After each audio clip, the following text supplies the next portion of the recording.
Film ini didedikasikan untuk petugas pemadam kebakaran hutan yang akan kita sebut sebagai hotshot yang bernama Granite Mountain Hotshot beserta keluarga mereka. Granite Mountain Hotshot sendiri adalah satu-satunya damkar kota yang mencapai status elite group hotshot tipe 1 sejak pembentukan mereka pada tahun 2008. Mereka telah banyak melindungi ribuan hektar alam liar nasional Amerika Serikat dan juga banyak melindungi rumah-rumah serta nyawa di seluruh daratan Amerika Serikat. Tragedi kebakaran Yarnell Hill adalah kehilangan anggota damkar terbesar di Amerika Serikat sejak serangan 11 September. Oke, sebelum kita lanjut, please tekan tombol subscribe-nya terlebih dahulu jika kalian belum subscribe. Dan jangan lupa juga untuk menekan tombol loncengnya supaya kalian gak ketinggalan video terbaru dari Refresh lainnya. Oke, bersama dengan gue Raham, let's be refresh only the brave 2017.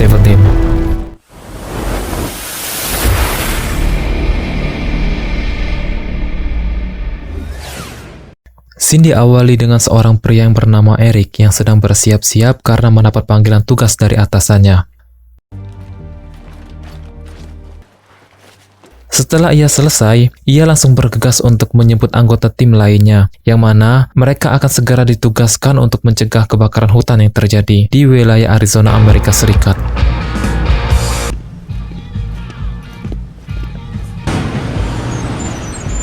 Go, Matt. Come on, buddy. You get it. Sesampainya di lokasi kebakaran, mereka segera membersihkan sisa-sisa kebakaran yang telah terjadi. Just for info aja ini guys, timnya Eric di sini belum resmi menjadi petugas hotshot. Mereka ini hanyalah tim pelatihan yang tugasnya adalah membersihkan sisa-sisa kebakaran yang telah terjadi.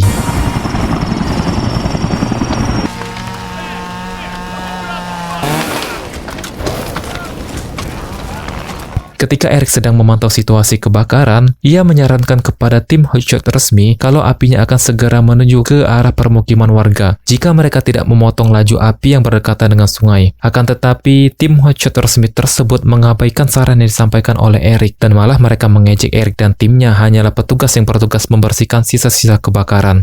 Dan tak butuh waktu yang lama, apa yang ditakutkan oleh Eric pun terjadi. Api mulai merambat sampai ke wilayah permukiman warga, yang mana membuat warga di sana sangat panik dan segera untuk mengevakuasikan diri beserta dengan keluarga mereka. Scene berpindah di belakang restoran. Brandon yang mendapat kabar bahwa pacarannya Natalie sedang hamil, lantas mengunjunginya di tempat kerjanya. Natalie mengatakan usia kandungannya saat ini sudah berumur 5 bulan. Natalie juga berbicara kepada Brandon bahwa ia nggak usah ikut campur dalam urusan ini karena Brandon sendiri memutuskan hubungannya dengan Natalie lewat SMS, yang mana itu membuat Natalie sangat sakit hati. Serta Brandon juga adalah seorang pecandu narkoba tingkat berat.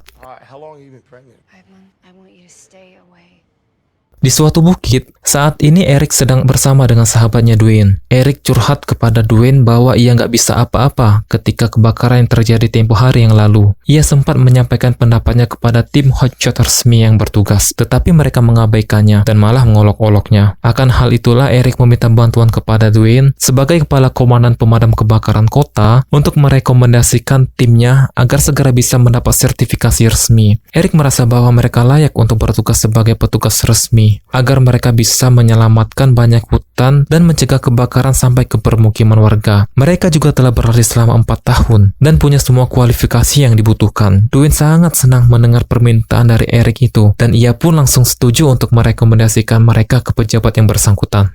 I need your help, please. Hey, oh, that's nice. That's a good start.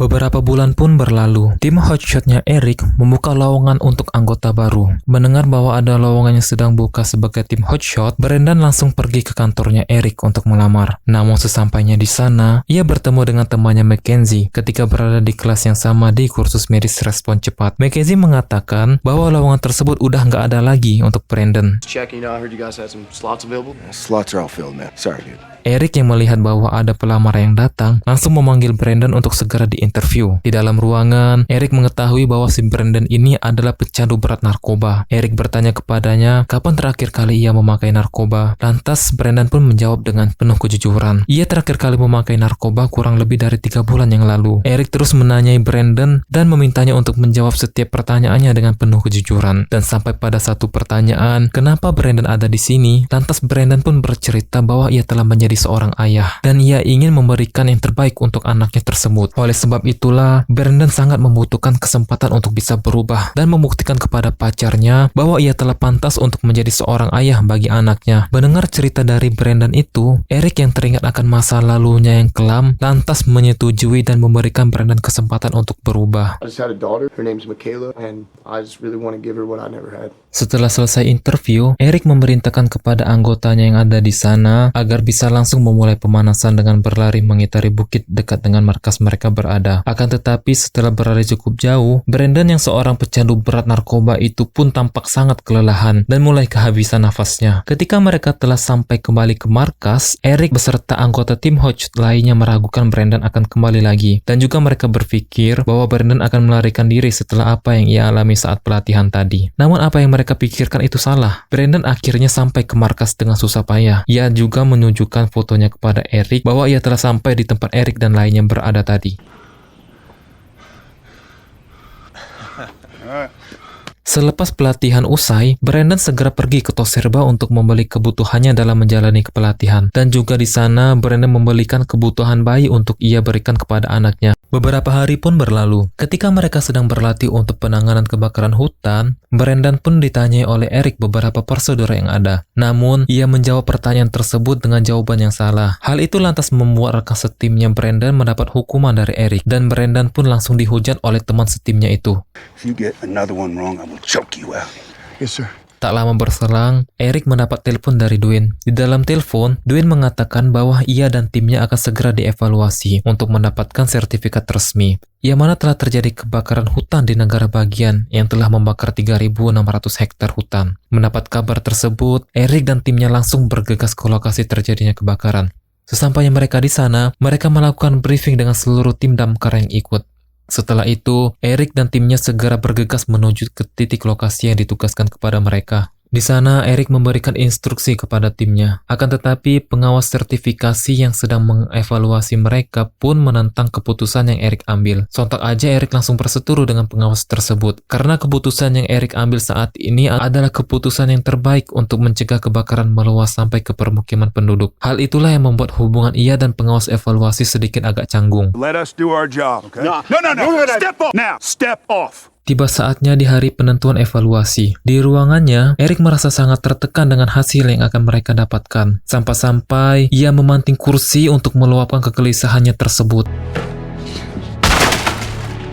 Dwayne yang datang ke kantornya Eric pun terkejut melihat kursi yang tak karuan lagi bentuknya itu. Tujuan Dwayne datang ke sana hanyalah ingin mengatakan kepada Eric bahwa mereka telah berhasil lulus evaluasi dengan hasil yang sangat memuaskan. Mendapat kabar yang baik, seluruh tim pun bersuara gembira, dan mereka sepakat akan menamai grup mereka tersebut dengan sebutan Granite Mountain Hotshot. Granite Mountain Hot Shots. There it is. Scene berpindah ketika Brandon sedang mengantarkan kebutuhan anaknya. Melihat hal tersebut, pacarnya Natalie dan anaknya pun segera menghampirinya Brandon. Brandon mengatakan kepada Natalie bahwa ia sangat menyesal akan hal yang telah ia perbuat. Sejak saat itulah, hubungan Brandon dan Natalie pun kian membaik. I'm sorry. Dan tak terasa 9 bulan pun berlalu. Ketika giliran Brandon untuk mengasuh anaknya, ia pun lantas membawa si anak ke rumahnya. Mackenzie yang tinggal bersama Brandon pun turut sangat senang akan kehadiran anaknya Brandon. Namun pada malam harinya, si anak terkena demam yang tinggi. Hal tersebut membuat Brandon dan Mackenzie panik gak ketulungan, yang mana mereka berdua itu tidak mempunyai pengalaman sedikit pun dalam hal mengasuh anak kecil, apalagi yang sedang terkena demam. Mereka telah beberapa kali menghubungi dokter, tetapi tidak mendapat respon. Lantas, Mackenzie pun menyarankan kepada Brandon untuk segera menghubungi Turbifile, karena istrinya adalah seorang perawat. Turbifile dan istrinya pun segera datang ke rumahnya Brandon, dan untungnya demam si anak pun segera turun setelah mendapat perawatan dari istrinya Turbifile. Yeah, I really appreciate you guys coming by. Tiba saatnya musim di mana sering terjadi kebakaran hutan. Granite Mountain Hotshot kini semakin banyak menerima pekerjaan untuk memadamkan kebakaran hutan yang terjadi di seluruh negara bagian Amerika Serikat.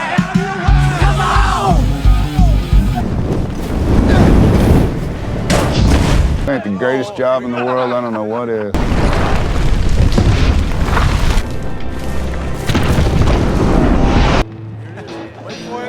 Beberapa bulan pun berlalu. Akhirnya, seluruh tim Granite Mountain Hotshot pun mendapatkan jatah cutinya. Di hari-hari libur tersebut, Brandon menghabiskannya dengan quality time bersama dengan keluarga kecilnya. Akan tetapi, selang beberapa saat, mereka dikejutkan dengan kepulan asap yang memumbung tinggi di daerah hutan.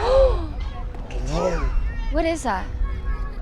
Melihat bahwa adanya kebakaran hutan yang terjadi di wilayah mereka, Granite Mountain Hotshot pun langsung bergegas untuk memadamkan kebakaran. Dengan pengetahuan akan lokasi dan medan yang sangat mereka pahami dibandingkan dengan tim Hotshot lainnya, mereka pun dengan cepat dan sigap menghentikan kebakaran yang terjadi. Setelah mereka berhasil memadam kebakaran itu, mereka pun merayakannya dengan berfotoria di sebuah pohon besar yang menjadi salah satu ikon kota.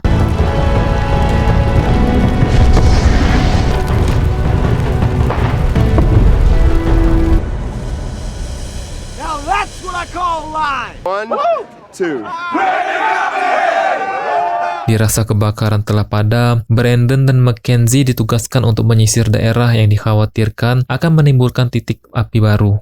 Namun apesnya, Brandon digigit oleh seekor ular deri yang mengakibatkan ia harus dibawa ke rumah sakit untuk mendapatkan perawatan. Di rumah sakit, ketika Brandon telah sadar, ia pun lantas membangunkan Mackenzie yang menemaninya di sana. Brandon mengatakan kepada Mackenzie bahwa kondisinya kini udah membaik. Namun sebelum Mackenzie pulang, ia pun lantas memberikan hadiah kepada Brandon ekor ular derik yang telah menggigitnya. Mackenzie mengatakan ia dan teman-teman lainnya memburu ular tersebut selama 4 jam lebih. We hunted that bastard for 45 minutes, bro. Keep safe right there, man. Whoa, dude! Beberapa hari pun berlalu. Kini, Brandon telah keluar dari rumah sakit. Seluruh tim Granite Mountain Hotshot dan wali kota di sana pun melakukan pesta untuk merayakan keberhasilan mereka dalam memadamkan kebakaran yang telah terjadi. Dan juga mereka merayakan akan keberhasilan melindungi pohon besar yang menjadi salah satu ikon kota.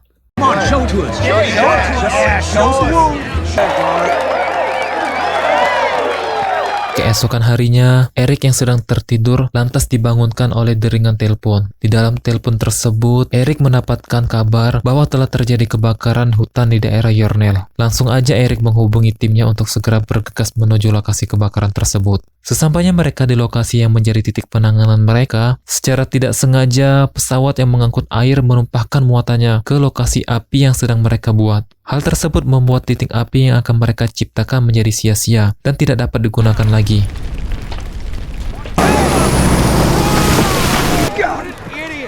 Eric langsung memerintahkan untuk memindahkan lokasi pemadaman lebih ke atas bukit yang dekat dengan mereka. Serta ia juga memerintahkan kepada Brandon untuk mengawasi lokasi kebakaran. Jaga-jaga kalau jika arah angin telah berubah. Don't miss me too much!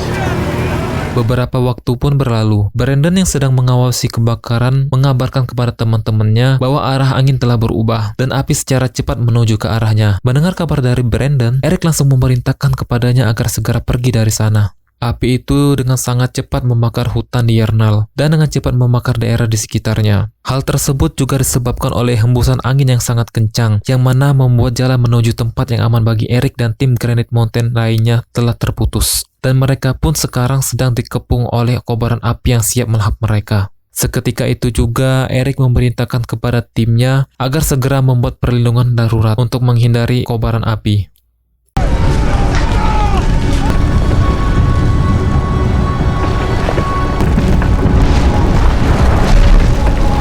Setelah kobaran api telah padam, tim medis langsung bergerak cepat untuk memeriksa lokasi tempat Eric dan timnya berada untuk menyelamatkan mereka. Namun, ketika berada di lokasi tujuan, mereka tidak menemukan satupun tanda-tanda kehidupan di sana. Sontak aja hal tersebut membuat Brandon sangat terpukul akan berita yang ia terima.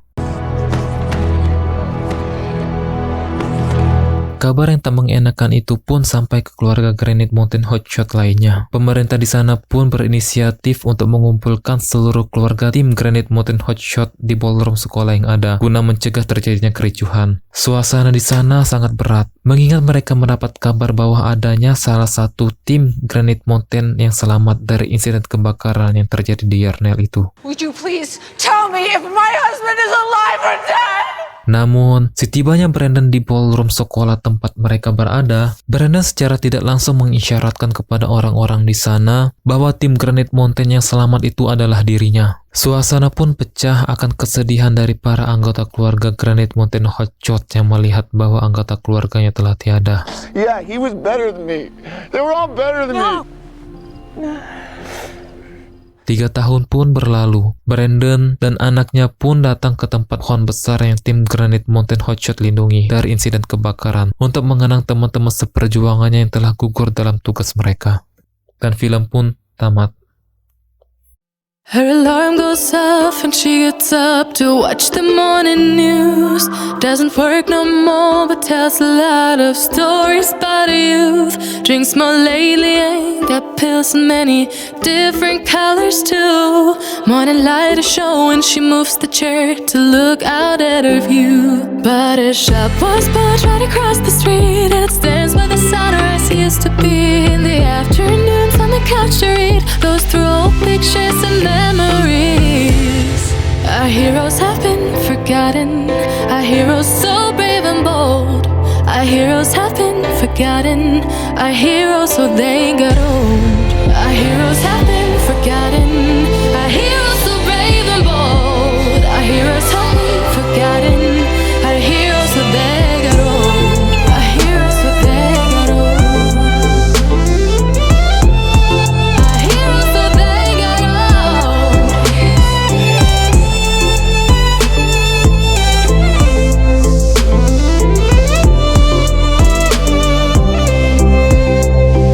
Smiles they fade because her daughter only visits once a month. Since she got a family of her own, it's kept the two apart. Used to have so many visitors, but now the only one is the nurse that helps her move the chair to look out at the sun. But her shop was built right across the street, and it stands where the sunrise used to be. In the afternoons on the couch to read, goes through old pictures and memories. Our heroes have been forgotten, our heroes so brave and bold. Our heroes have been forgotten, our heroes so they got old. Our heroes have been forgotten, our heroes so brave and bold. Our heroes have been forgotten, our heroes so they got old.